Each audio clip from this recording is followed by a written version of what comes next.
Gen Z parents don't like reading to their kids, and educators are worried. I'm an educator. Am I worried? Well, we're going to chat about it.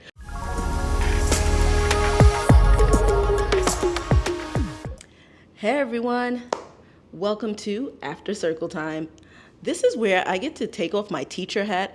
I get to get rid of the Ms. and Miss Monica, and I get to talk to you, directly to you, the parents, the caregivers, and my fellow educators. Hey, everyone who is raising and teaching this next generation. Welcome to After Circle Time. My name is Monica J. Sutton, and I am an educator, a content creator, and I am the face behind Circle Time with Miss Monica, a popular preschool show. And today, we are talking about a topic that, let me just be honest, when I read it, it stopped me in my tracks. It made me go back and do a double take, read it again. And it was actually a recent article. It was the title of a recent article from The Guardian. And it basically said, actually, let me read the title to you and tell me what you feel when you hear this title. Let me read the title. Okay, I gotta get to my notes. Let's get to the notes. All right, the title of the article from The Guardian, it's so boring. Gen Z parents don't like reading to their kids, and educators are worried. I'm an educator. Am I worried? Well, we're going to chat about it. But what do you feel when you hear that? Let me read it again. It's so boring. Gen Z parents don't like reading to their kids, and educators are worried. How do you feel about that title? What does it make you feel? What do you think? What's going through your head? Whether you are a Gen Z parent, whether you're an educator, whether you're a, what are the other gens? Whatever. It doesn't matter who you are or where you fall as far as these categories go, or what generation you're in. What do you feel when you hear that? What do you feel? What do you think? That's what we're here to talk about. When I read the article, well, I read the whole article, but when I read the title, it definitely made me go back and read it again. I did a double take. Not because I'm shocked. Honestly, I'm not shocked. More or less because I was just really interested in what the article had to say, and just whether it's stats or maybe they interviewed some folks, I really just wanted to read what information they were sharing in this article. And so I was excited about it, and I was excited that this conversation is even being brought up and talked about. And so that's what I felt. That's what I felt. As an educator, that's what I felt. And I'll tell you why I wasn't shocked, because some of you may be shocked. I've spoken to other people, fellow educators actually, and some of them were shocked and upset and just like, this is ridiculous. How could they not want to read? It may be like the first thing you feel, like, why don't they want to read? What do you mean it's boring? Reading isn't boring. Reading is wonderful. It takes you to all these different places. It's amazing. It's an adventure, right? But everyone doesn't feel that way. And the truth is, there has been a shift in the way parents parent. There has been a shift, even in the way teachers are teaching, right? There has definitely been a shift. And I guess we're seeing it more so with Gen Z parents. And I think Gen Z, I want to tell you what years Gen Z falls between, because I always get these generations mixed up and I never know what generation I fall in. I'm going to tell you that, let's be honest. But Gen Zs were born between the late 90s and the early 2010s. So the late 90s to the early 2010s, that's when Gen Zers were born. And so that can help give you an idea of, okay, who are the parents now? Who are these Gen Z parents? And why do they think reading is boring? What's happening, right? I definitely know that there is a shift. There is a shift in education. There is a shift in education. There has been a shift in parenting. And honestly, many Gen Z parents are the kids who actually grew up or were born with a tablet in their hand or born with a phone in their hand. I think they were probably the first generation that were born with technology, like daily use of technology, a tablet, a phone, and even if they weren't using it on a daily basis, they were around it. Right? The grown-ups in their lives were using phones. The grown-ups in their lives were using tablets and laptops and all the things. And so it's something that they were born into. It comes so natural. It was a part of their life, a part of their world right away. Now, I'm going to date myself a little bit here. You ready? I am definitely going to date myself a little bit here. And I have to say that I definitely am not a part of the generation that was born with a tablet in her hand. I wasn't born with a tablet in my hand. I wasn't even born with a laptop in my hand, okay? Let's talk about that out. But so, of course, my take on this and my approach to this is going to be totally different than someone who is 22 or 24 or 25, right? My approach as an educator is going to be totally different. My thought process is going to be totally different. But one thing I can say is that I definitely I embrace the changes and the shifts that we see throughout the decades. Honestly, I embrace the shifts that we see in the education system. I embrace the shifts that we see in parenting. I really embrace it all. I'm aware of it. I at least try to be very aware, and also try to not shame or look down on or criticize. Instead, I try to look at it from a place of, wow, things are shifting. What do we do with this? How do we approach this? How do we grow with the shift? How do we all grow with it and make sure that the children are still learning and we're all evolving? How do we do that? So how do we approach the shift? And so that's how I take it. That is definitely the way I see this topic going. And so I think with anything, anytime, let's think back to when you were younger, whether you are in your 20s, your 30s, your 40s, your 50s, I don't know how old you are, whatever age you are listening to this podcast right now, think back to a time when you were younger and someone told you to do something, whether it was a parent, aunt, uncle, teacher, someone said, do A, and in your head you were like, I do not want to do A, I am not trying to do that, I don't even want to hear it because I know B is the right way. Think back to a time like that. Think of something that made you think like that, right? And what made you think in that way? Now, for me, I think back to a time when, I don't know, maybe I was in high school or so, or even college, and let's talk about dating. And my parents are like, look, you shouldn't date. You should focus on your schoolwork, focus on your extracurriculars, focus on your job, focus on all these things. Don't worry about boys, blah, blah, blah. But, when you're younger, you always think you know everything. You know everything. But I think sometimes the disconnect is anytime someone is saying do A and you immediately want to do B or C, I think there's a disconnect. And I think the disconnect comes from not understanding the importance of why the person is telling you to do A. There is usually some type of disconnect, and it usually boils down to communication. With our communication, we are missing some important facts. We are missing some important points, and we're missing what matters most.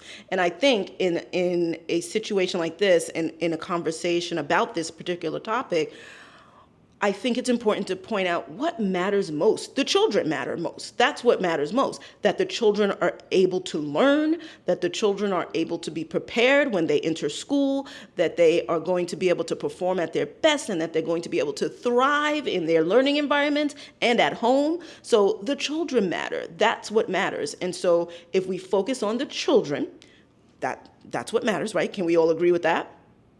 Okay, so the children matter. If we focus on the children and then we focus on the facts and the importance of choosing A, then I think that can help close that gap, close that disconnect a little bit. And it may not be perfect, but I think it's a place to start. Understanding that what matters is the children. What matters is that they're learning, they're evolving, they're growing, and they are developing. Because at these young ages, between birth to age 5, these young ages, the brain is developing so rapidly, and we want children's brains to continue to develop and to continue to critically develop. And that's so, so important. And so that's what matters. And I think if we can make sure we're pointing out what matters and we're talking about the importance of whatever it is, in this case, we're talking about the importance of reading to children. That is what we're here to talk about, the importance of reading to children. So what matters is the children, that they're evolving, their brains are developing, they continue to grow and evolve, right? That's what matters most. And we need to talk about the importance of reading to children. How does reading aloud to children, how does that impact a child's development? That's what we need to talk about. And I think if parents understood maybe where teachers were coming from, then maybe they'll think a little differently about it.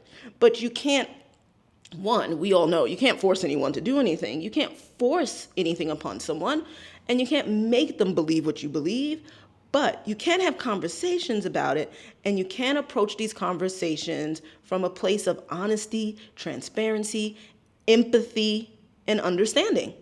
I think those things are so important when we're having conversations, because we're all going to come into this conversation from different angles, with our own beliefs, with our own truths, with our own experiences in the current life. Whatever life is happening for us in the moment, we're coming to the table with all of that when we're here to talk about these conversations. And so that's why, again, it goes back to, well, what matters most and why is it important? What matters most? So today's topic, we're talking about why is it important to read aloud to young children, and why are some Gen Z parents saying they don't want to? Well, let's go back to that article I talked about from that's sparking this whole podcast conversation, which is the article from The Guardian again. And let's go back and let's talk about some of the things that parents said in the article. Okay, here we go. Let's read. I'm going to actually go to my notes now. If you're new here, let me just, a quick side note. If you're new here, anytime I'm having these conversations and these discussions with all of you, I always have my notes. I always have my laptop nearby. I take notes because I don't want to forget anything and I don't want to miss anything. And so that is why I always have my notes. So if you're watching this on my YouTube channel, then you're going to see me reading from my notes. All right, let's go directly to the article and quote some of the parents and what they said. One parent said, "It's so boring. I don't have time," said another parent. And another parent said, "I don't enjoy reading myself."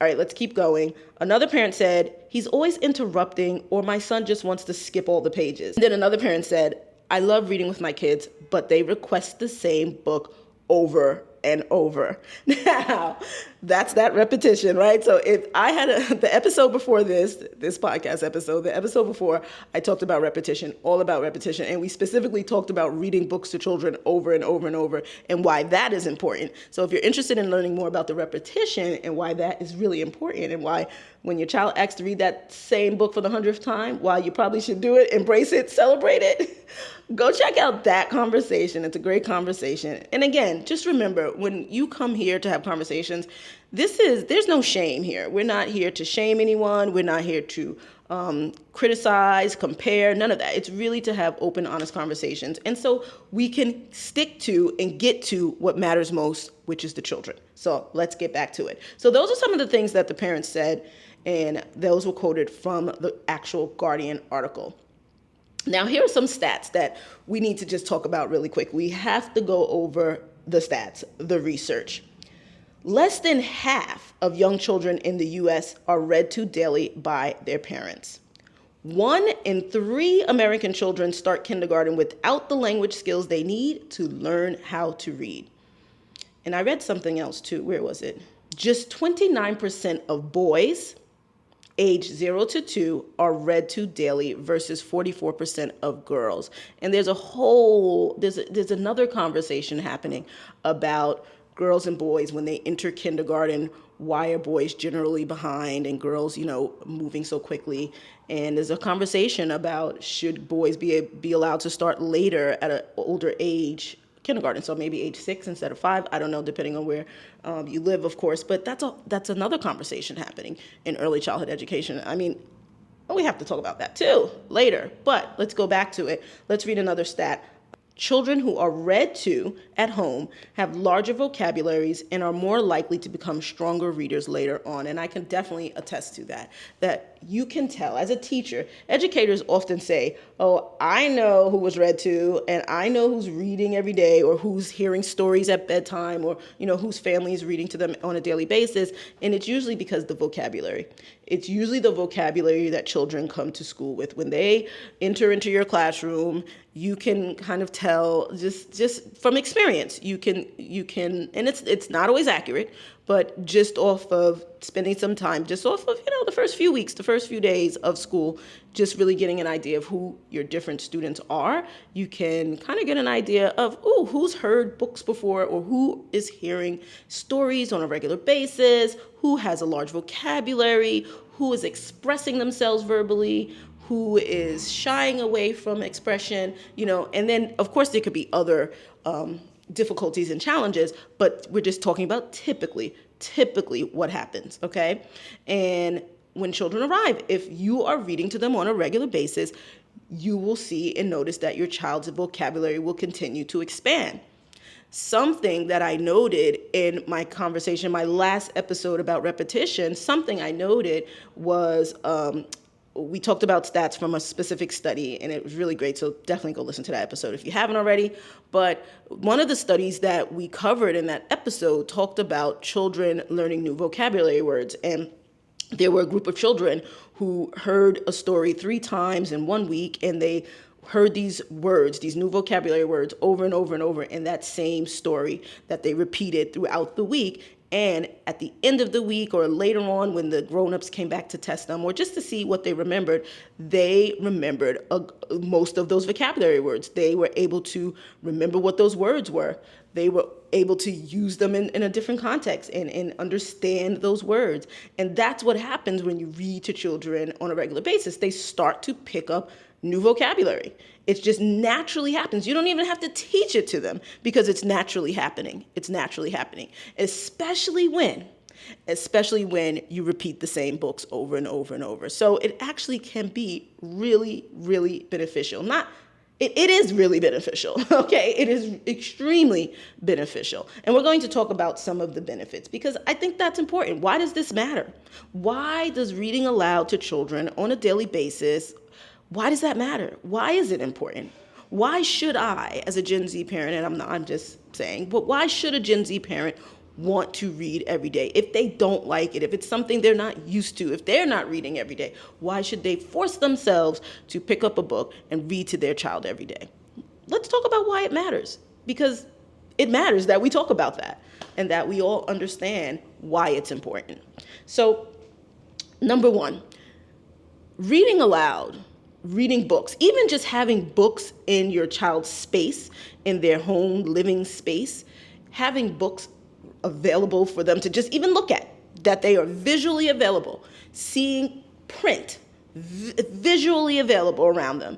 That alone is lending towards pre-reading skills. It is strengthening their pre-reading skills because they're seeing the books around them. They're seeing that the books have titles on them. The books have letters on them. The books have words on them. And so even if they pick up a book and they bring it to you and you say, oh, this is Brown Bear, and if you keep telling them, oh, this is the Brown Bear book, or if they bring another book to you and they say, oh, this is the Polar Bear book, whatever it is, right? You just looking at the book and pointing to the words and reading, it's helping them to make a connection that those letters, those little symbols, whatever those things are on the page or on the cover of the book, they actually mean something. They're connected to the spoken word. It means something, right? And that's a pre-reading skill because before anyone learns how to read, they have to strengthen pre-reading skills. And some of these pre-reading skills just come naturally, right? And some of these pre-reading skills need to be practiced. They need to be practiced daily, every day, right? In order to strengthen them. And so just having books around. You may have heard this term before, having a print-rich environment. You may have heard an educator say it. You may have just heard it, I don't know, freely somewhere, but a print-rich environment. That just means there's print around. There are letters, there are words, there are sentences. They're all around, whether it's newspapers, magazines, books, and in this case, we're talking about books. Having these things readily available or just around your home and your child seeing it, that's a print-rich environment. They're making connections to those letters. Even when you don't know it, you may just pick up something, or you may even just open the computer or open your phone and start reading something and pointing to some words. And again, they're making that connection that those letters, those little symbols they see, even if they don't know what they are yet, they're making a connection that connects to the spoken word. You see it, you say something. You see it, you say something. There's a connection. And that is strengthening pre-reading skills.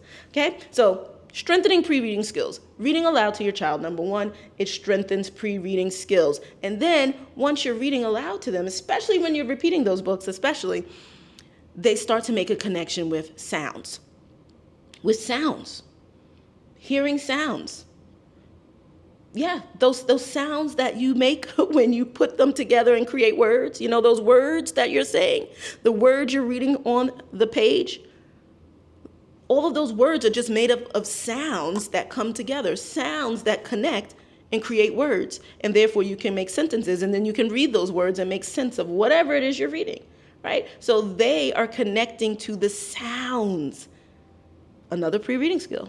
Again, setting them up for reading before they even read or learn to read or learn any of the rules of reading. These are the pre-reading skills that they need. And again, this comes from reading aloud to your child. Reading aloud to your child. Okay, another one. We talked about this earlier. Vocabulary. Reading aloud to your child is allowing them to learn new vocabulary. New vocabulary. New vocabulary.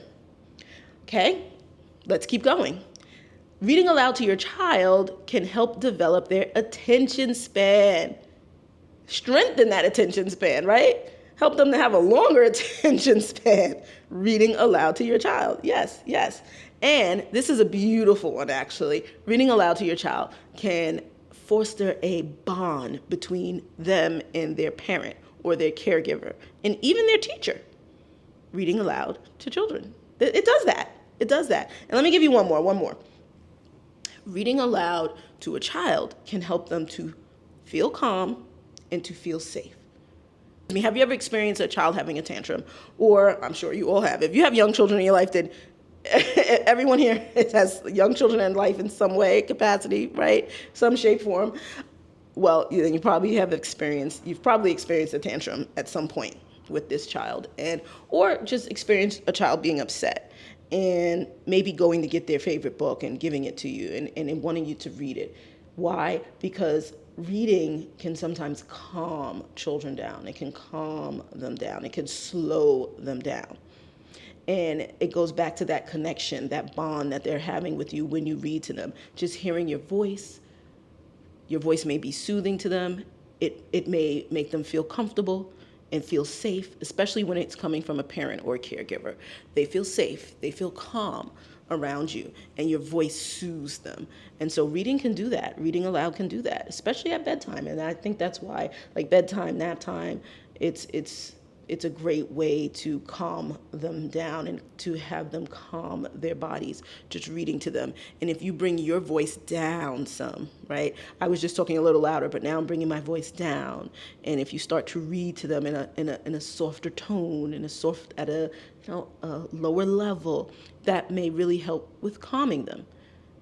And also, of course, strengthen that bond that you have with them. And all of that can happen just from reading aloud to children. Just from reading aloud to children. I think somewhere in the article I had read, and so I'm not quoting it, but I'm going to just try to quote it the best I can, but I read somewhere in the article that a parent was saying that, their child doesn't want to sit still, basically. They don't have the attention span. They won't slow down to listen to the books. And I think this is a great time to talk about, well, what can you do? How do you make a change? What can you do in order to get your child to start slowing down and start reading to them daily? And so whether it's your child doesn't want to slow down or whether it's you just don't like reading, what can you do? How can you start? And I say, you don't have to start by reading 3, 4, 5 books a day. You start slow with anything in life that we're trying to adapt or we're learning or we're trying to incorporate into our life, anything new. You must take it slow, have patience with yourself, and have patience with your child. That's first and foremost. And so I would say maybe you even just read 5 minutes a day, 3 minutes a day. Start there, right? Get a book. Get a book that maybe has a character, an animal, or something that interests your child. And this is a great way for children who aren't interested in books yet or who can't seem to calm down or sit down to even listen. This is a great way to introduce books to them. If you get something that actually interests them, they may be engaged. They may be interested and curious.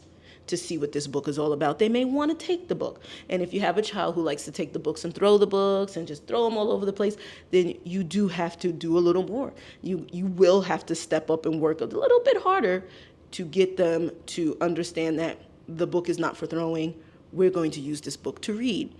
And sometimes, and I want to be very honest with you, because I'm an educator, and I've been an educator for over 21 years. And for most of my career, I worked as a special education preschool teacher, and one of my specialties specifically was working with in child behavior and working in challenging behavior situations with children.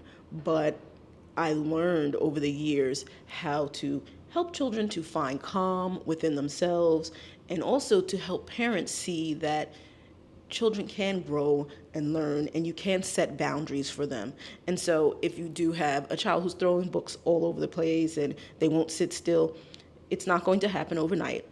It's not going to happen the first day you decide, I want to start reading books at nap time, and that they're going to sit still and just listen. No, it's not going to happen like that. It will take time. You will have to have patience, and you will have to go and do this over and over again. You will have to repeat over and over again. You have to create the boundaries. It's up to you as the grown-up to create the boundaries.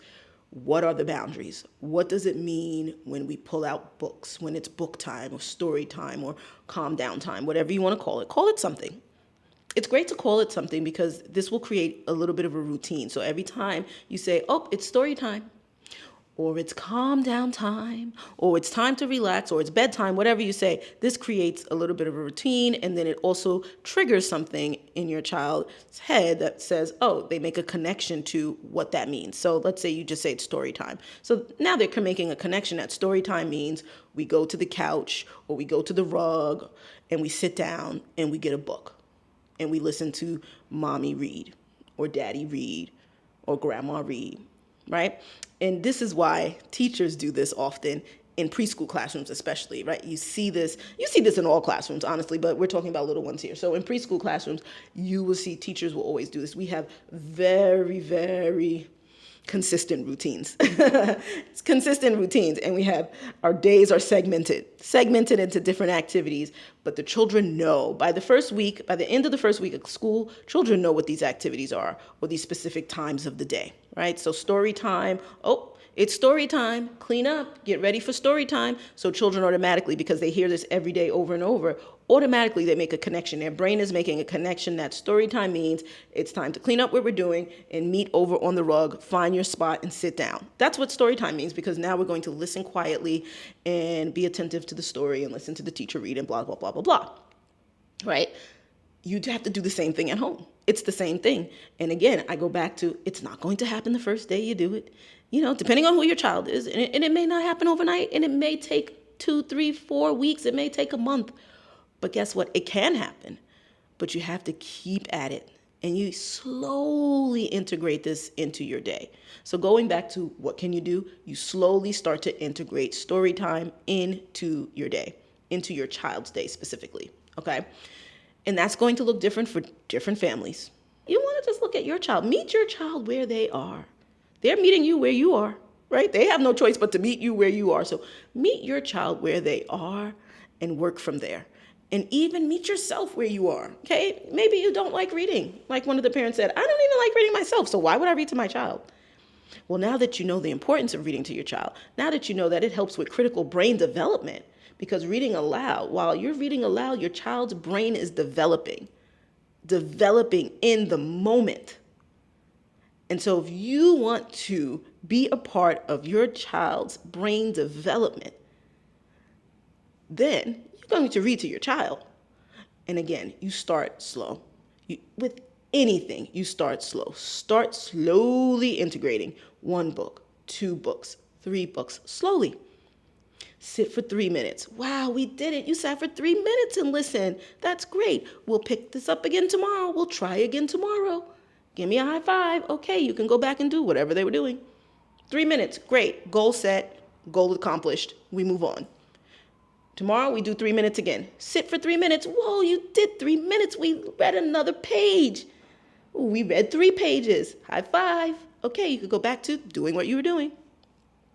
And then in 2 weeks, they'll be sitting for 7 minutes. And in 3 weeks, they may be sitting for 10 minutes. And then in 6 months, child, they'll be reading 3, 4, 5 books at a time. In one sitting. Not at a time, but in one sitting. You get what I mean? You get what I'm saying, right? It takes time. You have to approach it with patience. Not only patience for your child, but for yourself too. Yourself too. So slowly start to integrate books into your child's day and into your life. Yeah. But the idea, again, is to talk about what matters and why it's important. And we established early on in this conversation that the children are what matters, and the importance of reading to them in the development of their brain and all of the things that they gain from read alouds. That's what's important. That's what's important at this young age. And so I hope that this helped. I hope that this even just opened up a new conversation for you and your colleagues or your friends or your family. Or maybe it just sparked something in you and has made you thought, well, I'm going to try this. I'm going to start integrating books. Or I'm going to do more of this or less of this or whatever it is. But I definitely hope that this conversation helped in some way, shape, or form. And there will be more conversations just like this. But remember, it's not about any of this being perfect. It's about remembering what matters most. And your child may not remember what books you read exactly. They may not always remember the story. They will remember that you took the time to be present with them. You took the time to slow down and just spend time with them. Reading aloud. Reading aloud. Well, if you like this conversation, then I hope you join me again for another one. And let me know in the comments below what you're going to do and if you're going to integrate books into your child's life. Or maybe your child already reads. Tell me about what that looks like for your family. I'd love to hear your thoughts on this conversation. Leave your comments below. Let's talk about it. Let's take the conversation from here down to the comment section. So again, I thank you for joining me today for After Circle Time. I hope you enjoyed this conversation. I'll be back for more. If you enjoyed it, make sure if you're watching this on YouTube, you give me a like, subscribe to the channel, hit that notification bell. And I thank you all again. Thank you for tuning in. And I'll be back with all of you for another conversation after Circle Time. Bye for now.